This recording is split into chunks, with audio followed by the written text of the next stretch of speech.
reformas constitucionales. Tengo la obligación de presentarlas porque considero que son necesarias y son buenas para el pueblo y para la nación. Una,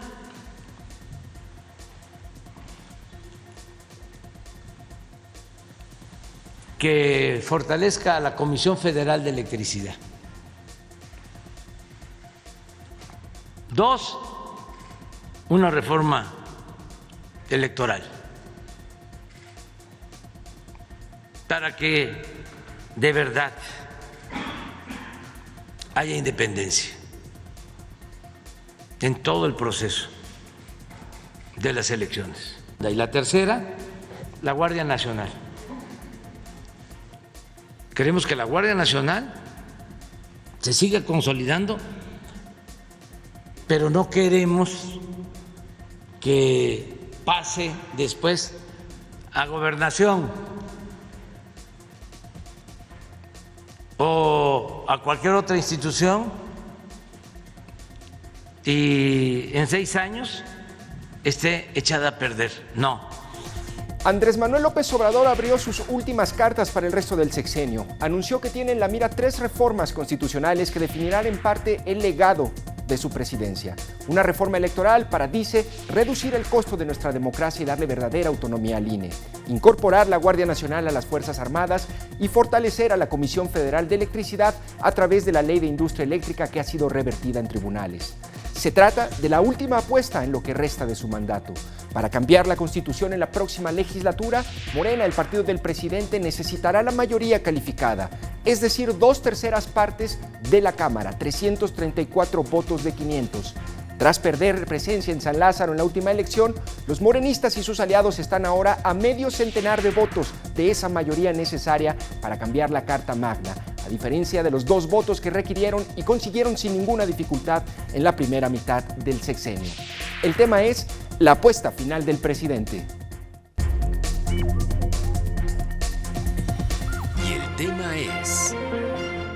¿Cuánto cuesta nuestra democracia? En los recientes comicios, el costo promedio de cada voto emitido fue de 569 pesos, a pesar de una participación histórica del 52.6% de ciudadanos que salieron a votar.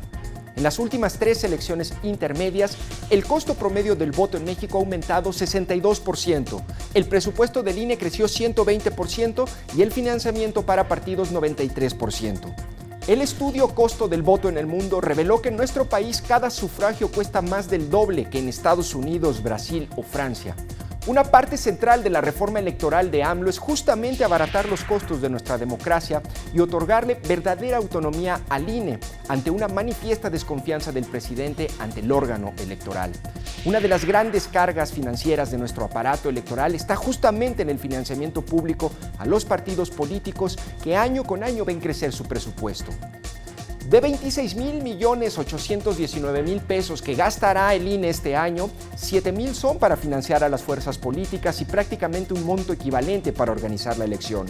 El resto es para burocracia, actividades de fiscalización y para operar el registro federal de electores. Pero además, los partidos políticos reciben un doble subsidio por parte de los estados. Así, duplicaron hasta en 14,000 millones de pesos sus prerrogativas este año.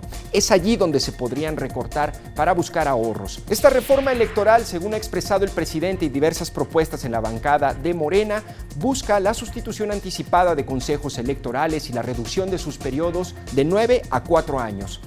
También la eliminación o disminución de 200 diputados plurinominales y recortar a la mitad el financiamiento de los partidos políticos. Otro planteamiento es la desaparición de los organismos electorales a nivel local.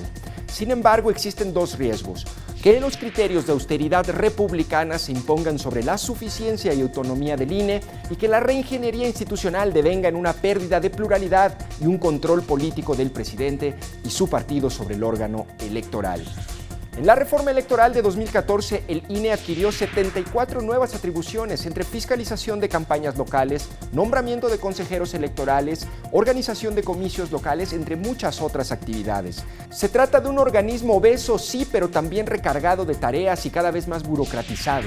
Una reingeniería debe atender esta creciente problemática. También es necesario revisar los sueldos de 262,000 pesos brutos mensuales de los consejeros, superior al salario del presidente, pero la austeridad no debe comprometer la eficiencia e imparcialidad del INE.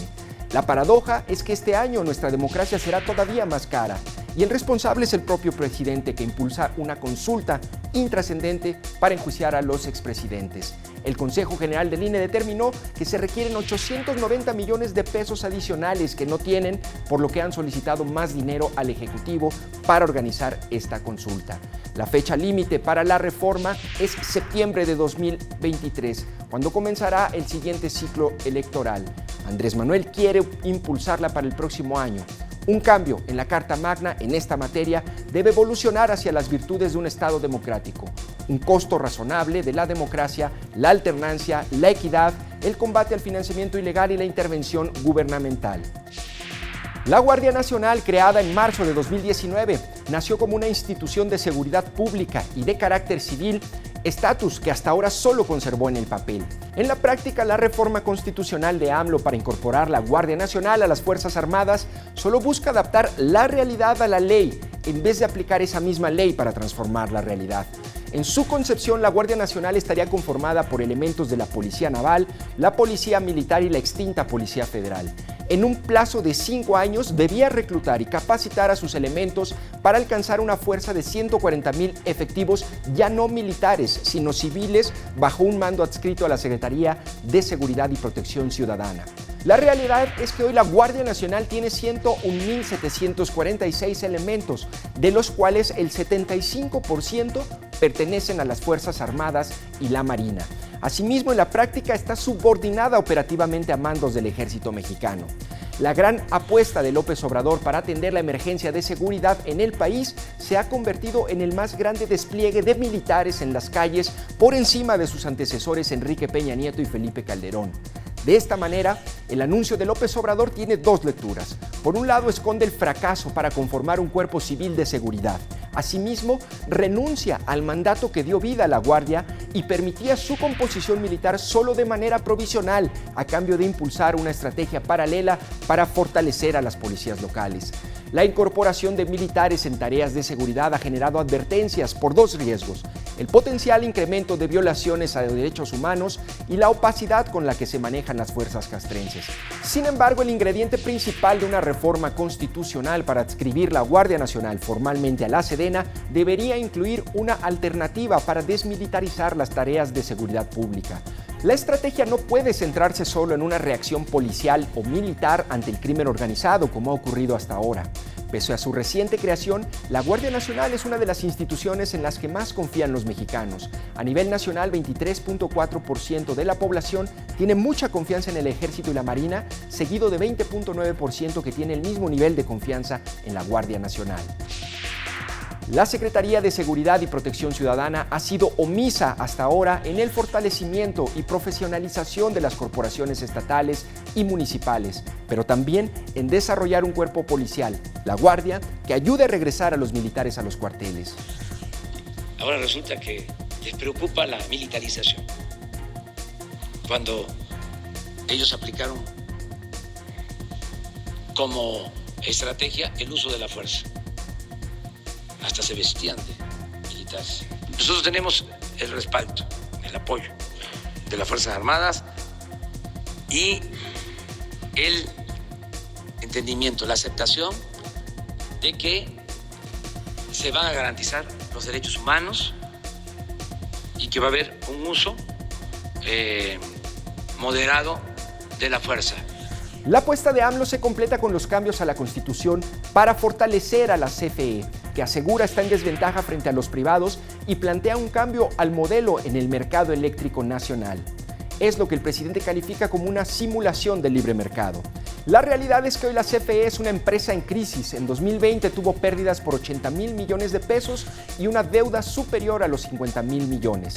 Estos tres cambios finales a la Constitución que impulsará el presidente influirán en la pacificación del país, las reglas de acceso al poder y nuestro futuro energético. Su discusión no puede reducirse al mercado de votos legislativos y la capacidad de cabildeo del presidente y sus aliados.